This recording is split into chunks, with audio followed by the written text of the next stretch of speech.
ఆంధ్రప్రదేశ్లో శాసనసభకు లోక్సభకు ఎన్నికలు పూర్తయినాయి.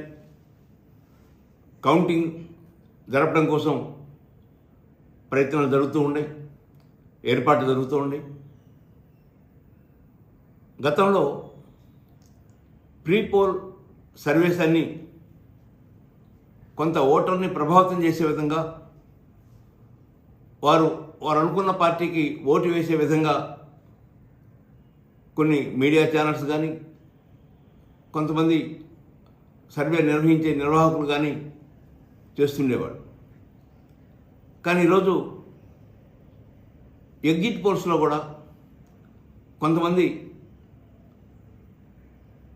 ఒక పార్టీకి అనుకూలంగా సర్వే చేయాలనే దృష్టితో చేస్తున్న పరిస్థితి చూస్తూ ఉన్నాం. దానివల్ల ఏమి ప్రయోజనం వస్తుందో అర్థం కాదు. కానీ ఒక ప్రయోజనం మాత్రం వస్తుంది. ఓడిపోయే పార్టీకి కౌంటింగ్ దగ్గర కౌంటింగ్ ఏజెంట్లు ధైర్యంగా ఉండటానికి, ఆ పార్టీ తరఫున నిలబడిన అభ్యర్థులు డీలా పడకుండా కౌంటింగ్ పూర్తయ్యేంత వరకు కౌంటింగ్ హాల్లో ఉండటానికి, ఒక ధైర్యం కల్పించడానికి ఎగ్జిట్ పోల్స్లో కూడా అనేక అవకతవకలు, తప్పులు చేస్తూ ఉన్నారు. ఆంధ్రప్రదేశ్లో జాతీయ స్థాయిలో ఉన్న మీడియా సంస్థలన్నీ తెలుగుదేశం పార్టీ, జనసేన, భారతీయ జనతా పార్టీ కూటమికి మెజార్టీ స్థానాలు వస్తాయని చెప్పడం జరిగింది.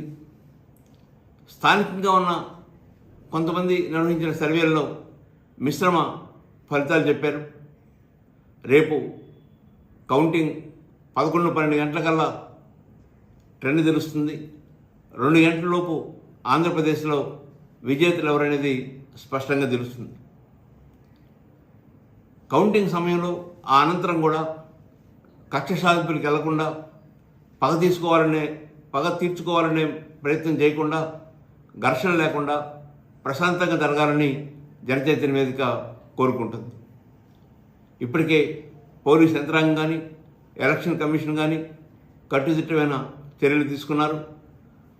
అన్ని రాజకీయ పార్టీల కౌంటింగ్ ఏజెంట్లకి, అభ్యర్థులకి, రాజకీయ పార్టీల కార్యకర్తలకి జనచైతన్య విజ్ఞప్తి, ప్రశాంతంగా ఉండండి. గెలుపోవటములు అనేవి సహజం. ఈరోజు జరిగే ఓటమి రేపు గెలుపుకి ఓ సాధారణంగా మారే అవకాశం ఉంటుంది.